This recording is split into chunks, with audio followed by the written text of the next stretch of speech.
हाय। So previous lecture में हमने ये तो सीख लिया कि वेब होस्टिंग प्लान कैसे परचेज करते हैं। अब हमारे वेब होस्टिंग प्लान के साथ में हमें एक फ्री वाला डोमेन नेम भी मिला था। उस डोमेन नेम को कैसे क्लेम करते हैं और उस डोमेन पर कैसे वर्डप्रेस इंस्टॉल करते हैं वो हम इस लेक्चर में डिटेल में समझेंगे। तो सबसे पहली चीज़, आपको अपने होस्टिंगर अकाउंट में लॉग इन करना है। सिंपली टाइप कीजिए hostinger.in। Okay, now top right corner पे आपको लॉगिन का बटन मिलेगा, इस पर आप क्लिक करोगे और अपने होस्टिंगर अकाउंट में लॉगिन कर लेना। सो ये है मेरे होस्टिंगर का डैशबोर्ड। आपका भी डैशबोर्ड कुछ इसी तरह का दिखाई देगा, थोड़ा सा डिफरेंट भी हो सकता है बट मोस्टली ऐसा ही दिखेगा।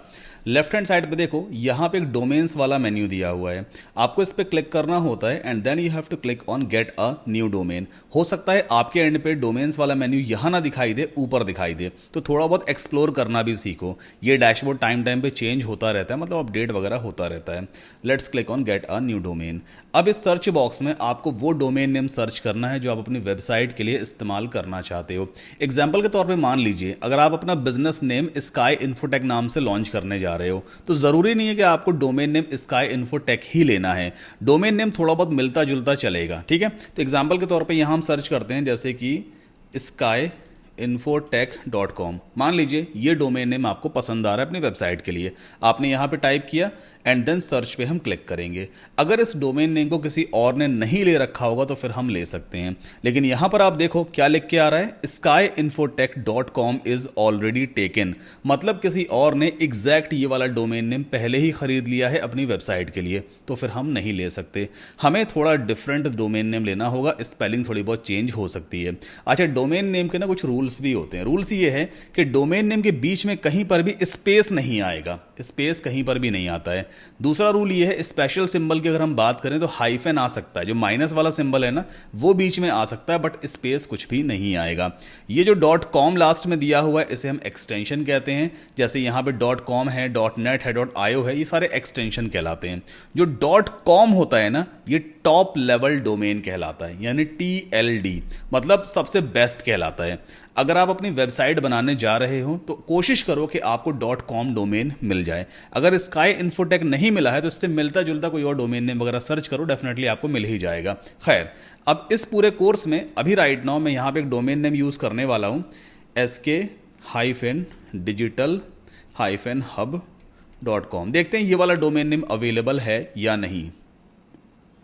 तो ये आप देखो, डोमेन अवेलेबल है। इस वाले डोमेन नेम में भी अगर आप गौर करोगे ना, देखो स्पेस कहीं भी बीच में नहीं है, हाइफन जरूर मैंने यूज किया माइनस, लेकिन कहीं पर भी स्पेस यूज नहीं किया। अच्छा, ये वाला डोमेन नेम मैंने चूज क्यों किया, इसका रीजन ये है कि SK डिजिटल हब अवेलेबल नहीं है, SK डिजिटल hub.com अवेलेबल नहीं है, ये कोई और पहले से ही ले चुका है। देखो यहाँ पे लिख के आ रहा है ना, skdigitalhub.com, किसी और के पास ऑलरेडी है तो मैं इसे नहीं ले सकता। खैर, आपको जो भी डोमेन नेम लेना होगा आप इसमें टाइप कर देना, जैसे मैं यहाँ पे टाइप कर ही देता हूँ skdigitalhub.com। मान लो ये वाला डोमेन नेम मुझे पसंद आया। अब मेरे एंड पे यहाँ पे क्या दिखा रहा है, 499 रुपए पर ईयर दिखा रहा है। मुझसे कह रहा है खरीदो, क्योंकि मैं अपना फ्री वाला डोमेन नेम जो मुझे होस्टिंग अकाउंट के साथ में मिला था ना, पहले ही क्लेम कर चुका हूँ। एक डोमेन फ्री मिलता है, मैं पहले ले चुका हूँ।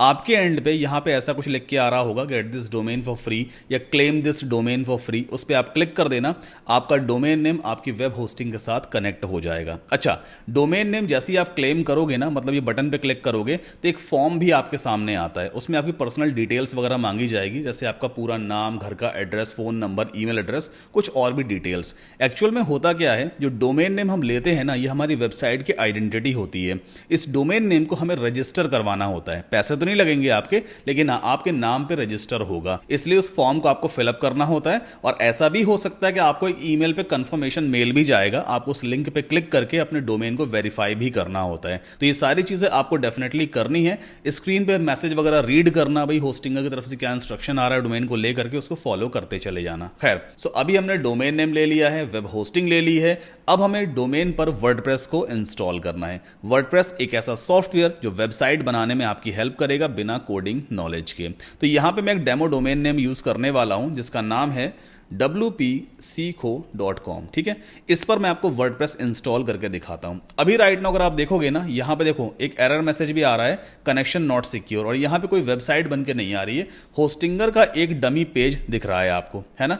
इस डोमेन पर मैं वर्डप्रेस को इंस्टॉल करूंगा, देखना यहाँ पे वेबसाइट बन के आ जाएगी। ये एक्स्ट्रा डोमेन मेरे पास पड़ा हुआ है, बट जो प्रोसेस मैं आपको समझा रहा हूं इसे फॉलो करके आप अपने डोमेन पर वर्डप्रेस को इंस्टॉल करोगे। मान लीजिए आपने डोमेन नेम ले लिया है, अब अगला स्टेप क्या है, वर्डप्रेस अपने डोमेन पे कैसे इंस्टॉल करोगे। वेबसाइट्स वाले मेन्यू पे जाना, देन राइट हैंड साइड पे ऐड वेबसाइट का आपको ऑप्शन दिख रहा होगा, इस पर आप क्लिक करोगे और आपको चूज करना है वर्डप्रेस। नाउ अब यहां पे आपको एक एडमिनिस्ट्रेटर ईमेल एड्रेस और पासवर्ड क्रिएट करना है। अब ये क्या चीज है, देखो जब हम वेबसाइट बनाते हैं ना उसके दो पैनल होते हैं, एक होता है फ्रंट एंड और दूसरा होता है बैक एंड। फ्रंट एंड यानी वो स्क्रीन जो सभी लोग देखते हैं, हमारी वेबसाइट पे विजिट करेंगे जो कुछ भी यूजर को दिख रहा होता है वो फ्रंट एंड कहलाता है।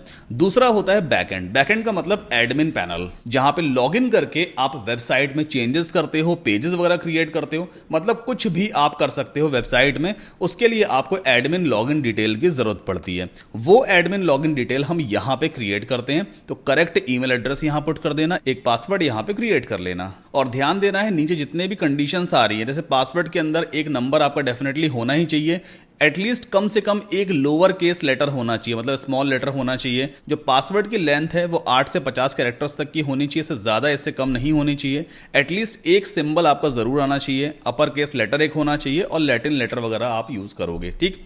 देन नेक्स्ट पे क्लिक करते हैं।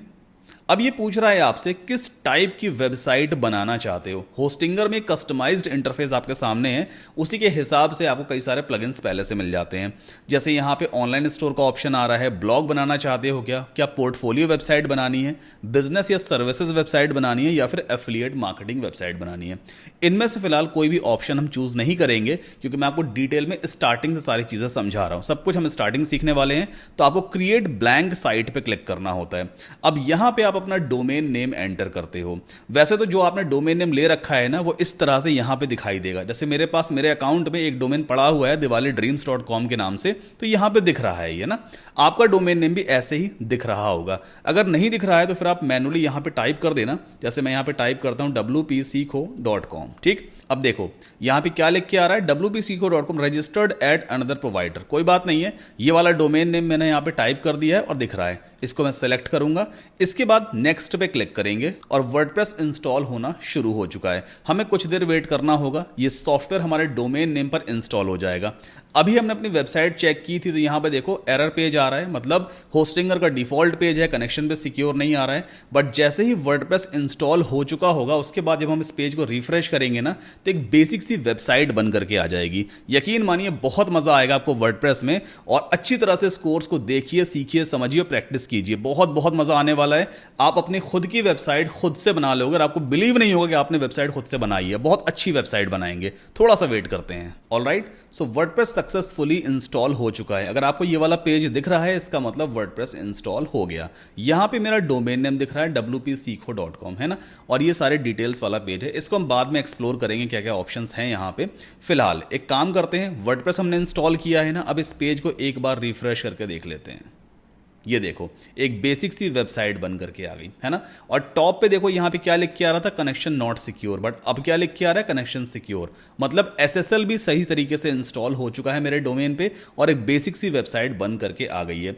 इस वेबसाइट को हम अपने हिसाब से कस्टमाइज करेंगे, बहुत अमेजिंग वेबसाइट बनाएंगे। फिलहाल हमने डोमेन नेम ले लिया है, वर्डप्रेस को इंस्टॉल कर लिया है। अच्छा, ये जो स्क्रीन आपको दिखाई दे रही है ना, इसे हम कहते हैं फ्रंट एंड। फ्रंट एंड मतलब कोई भी यूजर जब इस डोमेन को विजिट करेगा तो ऑफ कोर्स उसके सामने वेबसाइट ओपन हो जाएगी। वो कंटेंट देख तो सकता है, रीड कर सकता है, इमेज को डाउनलोड कर सकता है, लेकिन कोई भी एडिटिंग वगैरह नहीं कर सकता, ना चेंजेस कर सकता है।